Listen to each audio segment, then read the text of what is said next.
Hello, thank you for joining me. This is our sixth video in our series, how to use sketch blocks within our sketch environment in SolidWorks. And as you notice in the previous two films, we kind of had difficulty with that, with not only with the blocks that we're creating within our sketch environment here crashing on us, but the whole, the SolidWorks actually crashed on us. And so what I'd like to do is show you a resolution to this so that you don't run into problems like that.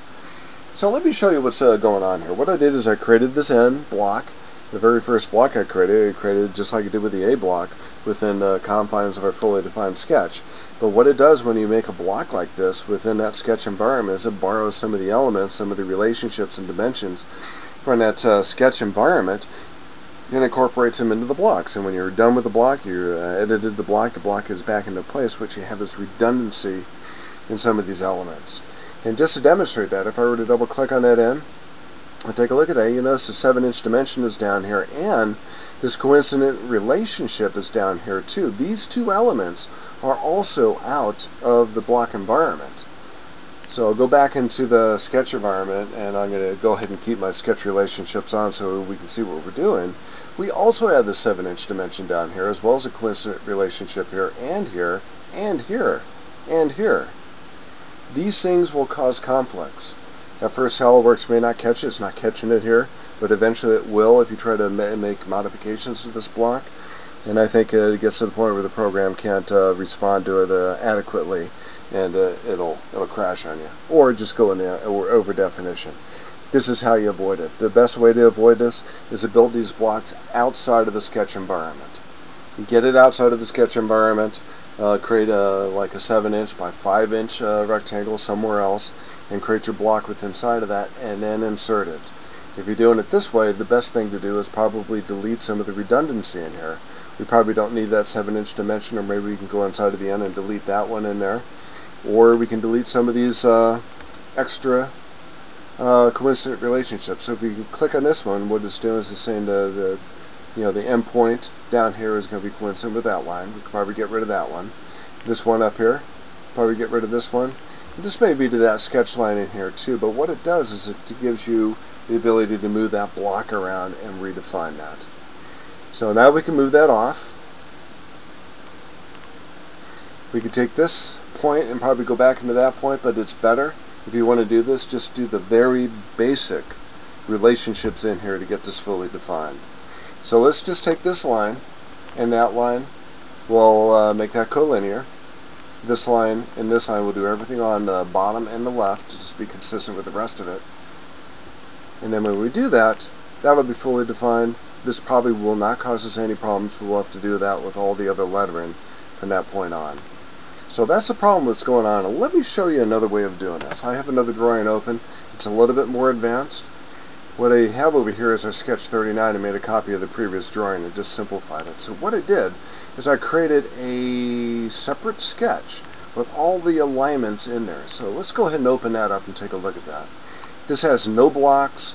All it does, if you remember from that sketch that we're using off the Henry Dreyfuss drawing, it just took all these elements, if we drag that over here, of the full rectangle, the 5-inch by the 20 feet 5 5/8 inch rectangle, and all the letters and the spacing that goes with those letters in there as rectangles within that larger rectangle. I put all those elements within this, as you can see here, so that I have a place to put all my lettering in. So I have my 7-inch by 5-inch rectangle for the N, space between N and the E, the 7 3/4 and the 5-inch rectangle over here for the E, and so on and so forth. I did all that geometry in here in a different sketch. So that's all done, don't have to worry about that. I'm going to rebuild that, but by having the sketch all by itself there, it stays on. If you need to turn it on, right click on it until it, from hide to show. And then I went in my sketch 39. Within sketch 39 I have a couple blocks already in there.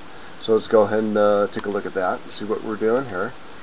And what we've done, and we want to make sure that our sketches are shown, so let's go ahead and turn that on. I'm not certain if our sketches are actually on or not. So it doesn't look like they are, because what I really want to do is have that sketch, the text alignment right sketch, on so I can insert additional blocks. So I have the N block, the E dot block, and the W block, and look at the sketch relations on them. There's only two. We have a coincident relationship here in the corner to that point, and then collinear relationship with that line, and that fully defines that end. It should not move after that, as it doesn't. The same with the E, same with the W. Now let's go ahead and put in one more block. Let's insert a block. Because I have these blocks in on the other side of the car, I can choose the blocks that are already open. Let's choose the Y block, bring that over here, and remember how I put my sketch relation or insertion point in the lower left hand corner. I can just drop that in here like that. It creates already a coincident relationship in here. And I probably should have a line across the bottom, but I could edit that block and put that in there. But I'm going to take the line that's already here and make that a collinear relationship, and so on and so forth. It's going to be really easy to put this together, and go ahead and follow through on that. So that's how you do it. That's one method to do it, where you have a sketch in the background and you put your blocks on top of that sketch. That way you're not mixing up your relationships, and it's very stable and very quick to put together. So let me go ahead and show you how to do the feature called the split line. I have mine embedded in my mold tools, but I can go ahead and put them into my features if I wanted to. It's going to be a projection, so I'm going to go ahead and choose the sketch I want to use, which is going to be this sketch here. So it's going to be the current sketch, and then of course the background is going to be that face. And what it's going to do is it's going to take those sketch elements that aren't center lines or construction lines and actually cut into the face and give me a different face within the confines of that sketch. So if I go to the green check mark and turn off my sketches,